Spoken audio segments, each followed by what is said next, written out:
Ով առաջարկում եմ հետևել։ Սիրելի ժողովուրդ, Հայաստանի Հանրապետության հպարտ քաղաքացիներ, Արցախի Հանրապետության հպարտ քաղաքացիներ,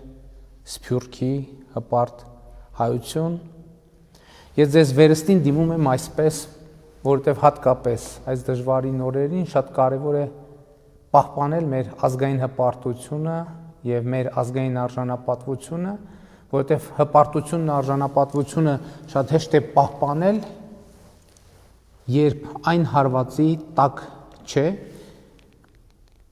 երբ նրան ոչինչ չի սպառնում, բայց առավել կարևոր է այն պահպանել, երբ արժանապատվությունը եւ հպարտությունը, երբ նրանք հայտնվել են բազմաթիվ հարվածների ներքո։ Հատկապես վերջին օրերին մենք տեսնում ենք, որ ներհայաստանյան հանրայդ խմբեր, ընդ որում արտաքին ուժերին համընթաց,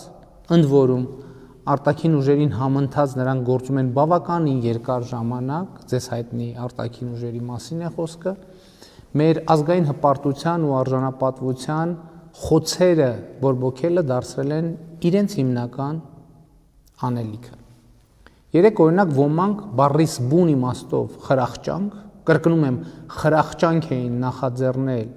այն ստահոդ լուրերի ֆոնին, թե Հայաստանի կառավարությունը Գեղարքունիքի մարզից տարածքներ է զիջել Ադրբեջանի։ Նման պահվածքը գուցեև ունենա 1001 բացատրություն։ Նման պահվածքի քննադատությունը գուցե թե ունենա 1001 հակադարձում։ Ոմանք գուցե ալիքի մեջ ընկնելով ոչ մի, այսպես ասած, չարամիտ բան նկատի չեն ունեցել։ Բայց այս ամենի տակից խորքից մենք պետք է դուրս բերենք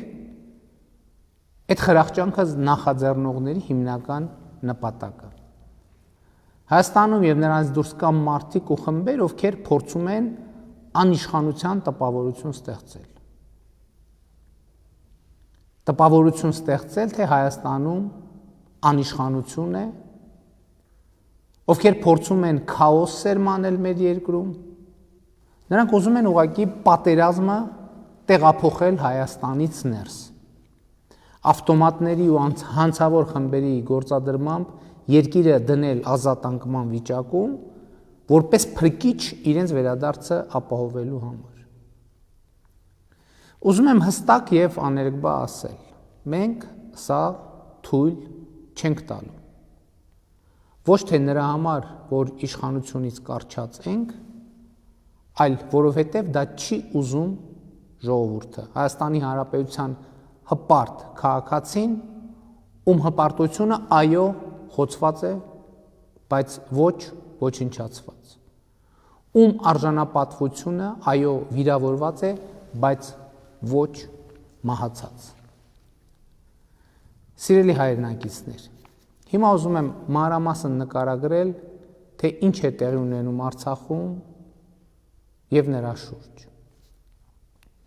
Նոյեմբերի 9-ի հայտարարության եւ նրա ստորագրման հանգամանքների մասին արդեն խոսել եմ։ Չեմ ուզում կրկնել նախկինում ասվածը, բայց պիտի վերահաստատեմ համոզմունքս, որ այն իրավիճակում, որում ստորագրվել է փաստաթուղթը, այլ տարբերակ պարզապես չկար, որովհետև ցանկացած այլ տարբերակ լինելու էր շատ ավելի վատը։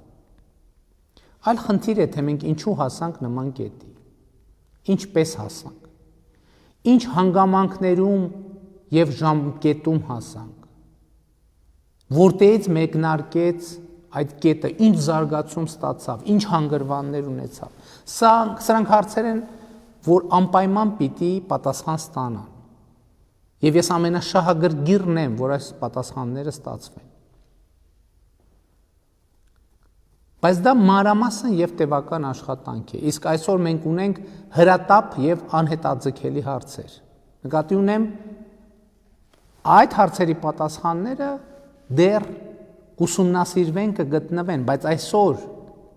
մենք ունենք հրատապ հարցեր, իսկ այդ հարցերից կարևորագույնը Հայաստանի շուրջ եւ Հայաստանի ներսում անվտանգություն եւ կայունություն ապահովելն է, եւ դրա համար անհրաժեշտ քայլերից մեկը, որքան էլ դա հաճելի չի հնչում, նոյեմբերի 9-ի համաձայնությունները իրագործելն է։ Նոյեմբերի 9-ի հայտարարությունը դատապետել է իրենց քաղաքական գործունեության հիմքում դրած ուժերից շատերը չեն ասում, առաջարկում են արդյոք հրաժարվել դրանից։ Այնտեղ տեղ գտած պայմանավորվածություններից։ Եթե այո, ինչ սցենար են նկարագրում դրանից հետո եւ ինչ հետևանքների կբերի այդ սցենարը։ Շարունակելով միտքս ուզում եմ ընդգծել, որ այն ինչ տեղի է ունենում այս օրերին նոյեմբերի 9-ի համաձայնագրի հայտարարության իրագործման գործընթաց է։ Իսկ այդ գործընթացը խնդրում եմ ուշադրություն դարձրեք։ Ենթադրում են նաև այդ թվում, որ Գեղարքունիքի մարզում մասնավորապես Հայաստանի զինված ուժերը պետք է տեղակայվեն Հայաստանի Հանրապետության պետական սահմանին, այն սահմանին, որը մեզ հայտնի է խորհրդային Հայաստանի սահմանի տեսքով։ Ես հիմա խոսում եմ կոնկրետ Քարվաճառի հատվածում։ Ընդ որում այդ սահմանը որոշվում է ոչ թե աչքաչափով, այլ GPS կոորդինատներով։ Եվ ինչպես պարզաբանվել է, Սոտքի հանքավայրը կիսով չափ գտնվել է խորհրդային Հայաստանում, կիսով չափ խորհրդային Ադրբեջանի տարածքում։ Ընդհանրապես սահմանազատումը բավականին բարդ գործընթաց է եւ ուզենք չուզենք պետք է տեղի ունենա ոչ միայն ռուս խաղաղապահների, այլև Ադրբեջանի ներկայացուցիչների մասնակցությամբ։ Եվ ամեն անգամ այս աշխատանքի շուրջ հանրության շրջանում խոճապ առաջացնելը, ապա տեղեկատվություն եւ քաոսի զգացում տարածելը արվում է մի նպատակով։ Նրանք ուզում են, կրկնում եմ, պատերազմը տեղափոխել Հայաստան, որովհետեւ սովոր են արյունով իշխանության գալ եւ արյունով իշխանություն պահել։ Բայց կրկնում եմ, մենք սա թույլ չենք տալու, ժողովուրդը սա չի թույլ տալու եւ նաեւ ուզում եմ ընդգծել, որ Հայաստանի իրավապահ մարմինները լիարժեք տիրապետում են իրավիճակի եւ նաեւ իրավապահ մարմինները սա թույլ չեն տալու։ Եվ ուզում եմ նաեւ իրավապահ մարմինների աշխատողներին շնորհակալություն հայտնել այս ընթացքում իրենց կատարած աշխատանքի համար, խոսքը ազգային անվտանգության ծառայության, ոստիկանության, պետական պահպանության ծառայության, քննչական մարմինների, դատախազության աշխատակիցների մասին է։ Բայց վերադառնալով թեմային, ուզում եմ, որ համոզված լինենք, որ մենք գործադրում ենք բոլոր անհրաժեշտ ջանքերը այս դժվարին իրավիճակում Հայաստանի եւ Արցախի շահերը պաշտպանելու համար եւ իմիջայլոց քաոսի տեսլականը տարածվում է նաեւ այս նպատակով, որպեսզի կառավարությունը հնարավորություն չունենա առավելագույն ջանքեր կենտրոնացնել բազմաթիվ օրախնդիր հարցեր լուծելու համար եւ այս ամենով նպատակ է դրվում անջրպետ ստեղծել կառավարության եւ ժողովրդի միջև, որը մինչև օրս ի դեպ նրանց չի հաջողվել անել։ Ժողովուրդը այո հարցեր ունի, ժողովուրդը այո երբեմն դառնացած է եւ զայրացած, երբեմն հիասթափված ու երբեմն հուսալքված, բայց այդ ամենի միջից ես տեսնում եմ ժողովրդի վստահությունը եւ ուզում եմ շնորհակալություն հայտնել այդ վստահության համար։ Այս օրերին շատ է խոսվում այն մասին, թե ժողովուրդը կորցրել է վստահությունը պաշտոնական լրատվության նկատմամբ եւ որպես հիմնավորում բերվում է, թե իբր պատերազմի ընթացքում կառավարությունը եւ ես սխալ տեղեկություններ ենք փոխանցել հանրությանը։ Իրականությունը սակայն բոլորովին այլ է։ Պատերազմի մեկնարկին եւ հնդած տեղի ունեցած իմ բոլոր ելույթներում ես պատերազմի մասին գործնականորում ասել եմ ամեն ինչ, ասել եմ մի փոքր այլ, պատերազմին հատուկ եղանակներով եւ ձևերով, ասել եմ այնպես, որ ասվածը հակառակորդին չտա այնքան տեղեկատվություն, որը կարող է անթույլատրելի լինել եւ սպառնալիք դառնալ մեր անվտանգության համար, կամ ընդհանրապես պաշտոնական մարմինների կողմից։ Միթե չի ասվել, որ մարտեր են ընթանում Հադրութի մերձակայքում։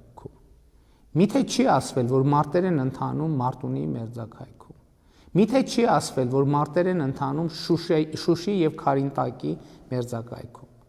Միթե չի ասվել, որ փակ է Լաչին Ստեփանակերտ ավտոճանապարհը։ Միթե չի ասվել Սյունիքի ինքնապաշտպանության խմբեր ձևավորելու մասին։ Ինչ էր նշանակում այդ ամենը։ Կամ ուրիշ էլ ինչպես պետք է ասվեր։ Աղիողորմ ճիչերով, փախչել փրկվելու կոչերով, խուճապ տարածելով։ Այո, ասվել է նաև մեր բանակի ու զինվորների, սպաների ու գեներալների հերոսությունների մասին։ Իսկ միթե դա սուտ է։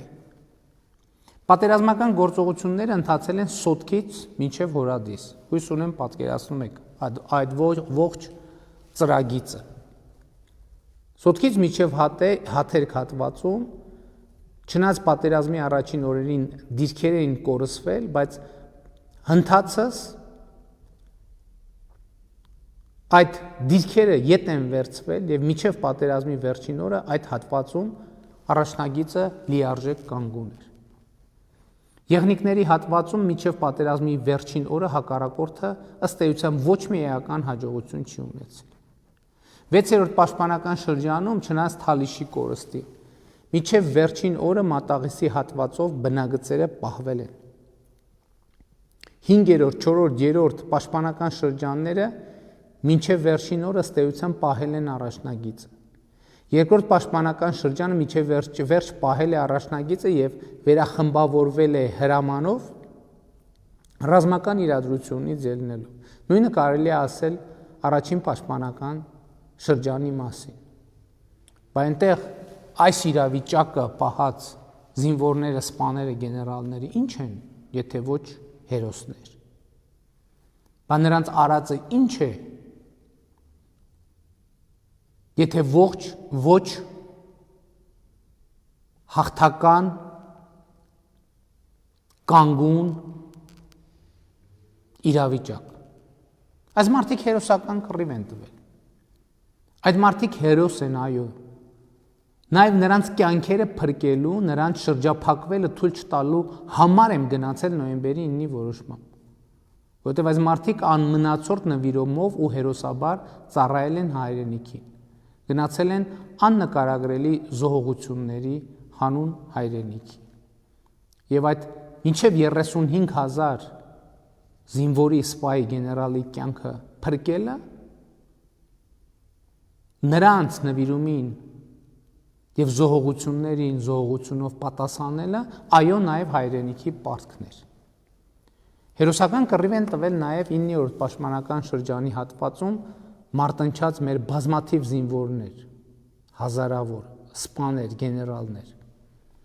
Բայց ցավոք 9-րդ պաշտպանական շրջանը ճեղքվեց, հանգեցնելով աղետի։ Եվ այն գեներալը,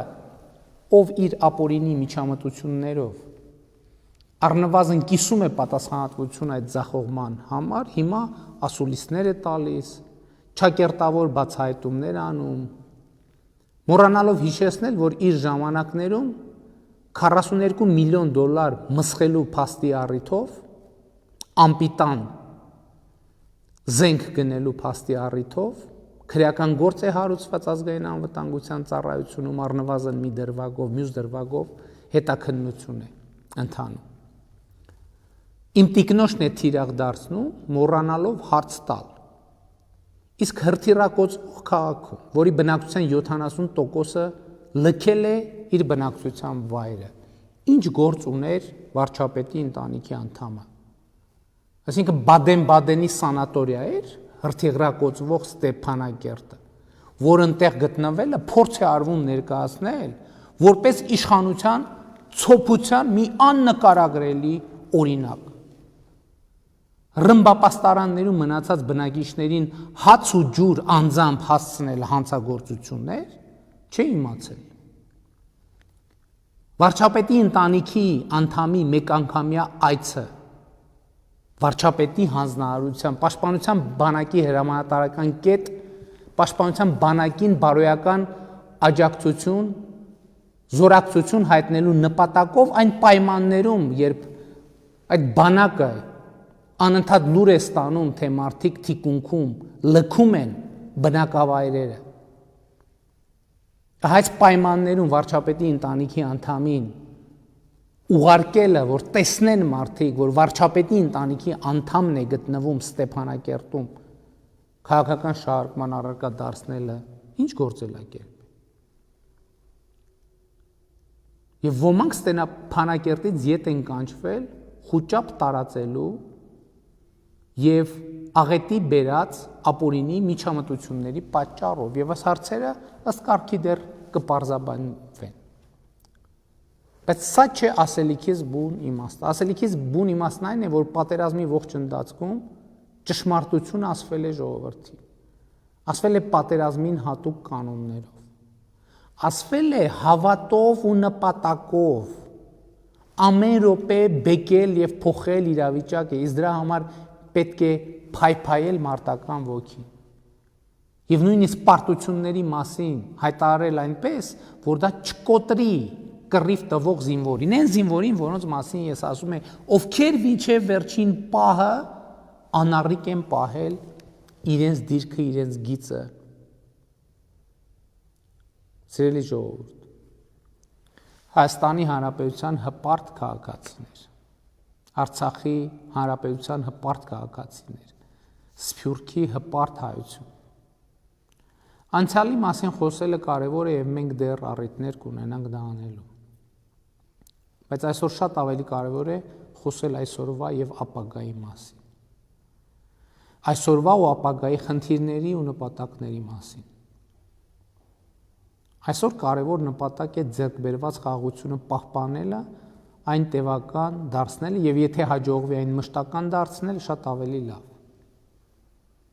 Այսօր կարևոր նպատակ է Հայաստանի եւ Արցախի շուրջ կայունությունը եւ անվտանգությունը ապահովելը, Արցախի անվտանգությունը ապահովելը, Լաչինի միջանցքի անխափան եւ անվտանգ գործունեությունը ապահովելը, արցախցիների վերադարձի պայմաններն ապահովելը, Արցախն ու Հայաստանը դուժած շրջանները վերականգնելը։ Իսկ սրա համար անհրաժեշտ է, կրկնում եմ, անհրաժեշտ է կյանքի կոչել նոյեմբերի 9-ի պայմանավորվածությունները։ Այդ պայմանավորվածությունների մեջ է մտնում նաև գերիների ու զոհվածների մարմինների փոխանակումը։ Այդ պայմանավորվածություններից է բխում նաև անհետ կորածների փնտրտուքի ակտիվացումը, որը չափազանց կարևոր հարց է բոլորիս համար, եւ այստեղ ամեն ժամը, ամեն րոպեն կարող է լինել ճակատագրական։ Ես այս օրերին անհետ կորածների երևարված մեր զինվորների հարյուրավոր հարազատների հետ եմ հանդիպել, լսել նրանց բոլոր պահանջներն ու բողոքները։ Նրանք ճիշտ են եւ մենք պետք է արագ գործենք, բայց կրկնում եմ, ցավոք, դժբախտաբար, դա կախված է ոչ միայն մեզանից։ Դա կախված է ոչ միայն մեզանից։ Այո, նոյեմբերի 9-ի պայմանավորվածությունների մեջ կան նրբություններ, որոնք խնդրահարույց հարցեր են պարունակում։ Բայց այդ բոլոր հարցերի շուրջ հիմա ակտիվ դիվանագիտական աշխատանք է տեղի ունենում եւ մենք անպայմանորեն կգտնենք լուծումներ։ Բայց նաեւ այդ պայմանավորվածությունների մեջ է մտնում տրանսպորտային կոմունիկացիաների վերաբացումը տարածաշրջանի։ Խնդիր, որի լուծումը կփոխի ոչ միայն տարածաշրջանի, այլև Հայաստանի կերպարը։ Սիրելի ժողովուրդ, մի տրվեք վախի եւ խոճապի։ Թույլ մի տվեք, որ մեր խոցված հպարտությունը եւ վիրավորված արժանապատվությունը ոտնատակ անեն։ Մին տրվեք անապագայության քարոզի։ Այո, հավատացեք միայն ու միայն պաշտոնական տեղեկատվությանը։ Ամեն օր նրանք ձեզ խաբում են։ Ճշմարտությունը որքան էլ դառը լինի, մենք երբեք ձեզնից չենք թաքցրել։ Այո, պատերազմի ժամանակ ճշմարտությունը ասվել է պատերազմի կանոններով։ Վերանայեք առաջին օրվանից ասվածը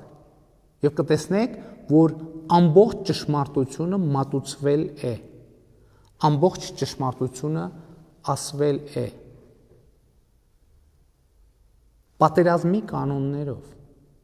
բայց ուշադիր ընթերցողը եւ ուշադիր ունկնդիրը ամեն ինչ կարող էր կարդալ այնտեղ։ Ճշմարտությունն ասելվել է իդեպ նաեւ խորհրդարանական ու արտախորհրդարանական ուժերի հետ իմ հանդիպումների ժամանակ։ Եվ ես այդ հանդիպումներին հստակ ասել եմ, որ իրենց հրավիրել եմ ամեն ինչ պատմելու համար, որովհետև այդ ամենը ինչ որ իրենց են պատմել, հրապարակային հնարավոր չէ ասել պատերազմական իրավիճակի պատճառով, բայց նաև չեմ ուզում ստացվի, թե թաքցնում ենք ճշմարտությունը։ Եվ ի դեպ, այն ուժերը, որ պատերազմի առաջին օրից ասում էին, որ ամեն ինչ, բոլոր հնարավոր միջոցներով, ամեն գնով պետք է կանգնեցնել, այստեղից դուրս գալուց հետո ուրիշ պրոցեսներ էին նախաձեռնում, ասում էին, որ այո, թող ամեն գնով կանգնեցնեն, հետո մենք դա կտեսնենք ոնց կօգտագործենք մեր քաղաքական նպատակների համար։ Եվ նրանք այսօր շատ վատ են զգում եւ զարմացած են, որ դա չի ստացվում իրենց մոտ։ Բայց այնուամենայնիվ մեր այսօրվա հիմնական խնդիրը ապագայի կառուցումն է։ Բայց դրանից առաջ նախ մենք պետք է վերադարձնենք մեր զոհերի մարմինները։ Մեր հարգանքի տուրքը մատուցենք նրանց։ Վերադարձնենք մեր գերիներին։ Պիտի հայտնաբերենք այն տղաներին, ովքեր հնարավոր է պատասպարված են ռազմական գործողությունների գոտում որևէ տեղ։ Պիտի ապահովենք Լաչինի միջանցքի անխափան գործունեությունը։ Պիտի ապահովենք արցախցիների վերադարձը։ Պիտի լուծենք սահմանային ամենահարատապ եւ կնճռոտ հարցերը, որոնց շուրջ հնարավոր է նորանոր աղմուկներ բարձրանանք։ Բայց մենք պիտի անցնենք այդ ճանապարհը։ Ամեն ինչի մասին մենք ձեզ մանրամասն կտեղեկացնենք, այնքան որքան հնարավոր կլինի առանց մեր շահերը, նկատի ունեմ Հայաստանի Հանրապետության եւ Արցախի շահերը վնասելու։ Բայց մի բանում վստահ եղեք։ Մենք ձեզ հետ եւ ձեր առաջ ազնիվ ենք լիովին։ Դա չի նշանակում, որ մենք անթերի ենք։ Սա չի նշանակում, որ մենք ճիշտ ենք ամեն ինչի մեջ։ Սա չի նշանակում, որ մենք չենք սխալվելու։ Բայց մենք ամեն ինչի մեջ ձեզ հետ եւ ձեր առաջ ազնիվ ենք լիովին։ Ու մենք կհաղթահարենք այս փորձությունը, միասին կհաղթահարենք։ Իմ խոնարհումը մեր բոլոր նահատակների ու նրանց ընտանիքների անդամների առաջ։ Իմ խոնարհումը Հայաստանի Հանրապետության հպարտ քաղաքացիների առաջ, Արցախի հպարտ քաղաքացիների առաջ, Սփյուռքի հպարտ հայության առաջ։ Մեր հպարտությունը այո խոցված է, բայց ոչ ոչնչացված։ Մեր արժանապատվությունը այո վիրավորված է, բայց ոչ մահացած։ Կեցե հայ ժողովուրդ։ Այժմի համար այսքանը, մեր հաջորդ թողարկումը ուղիղ ժամը 15-ին է։ Մինչև այդ ժամը։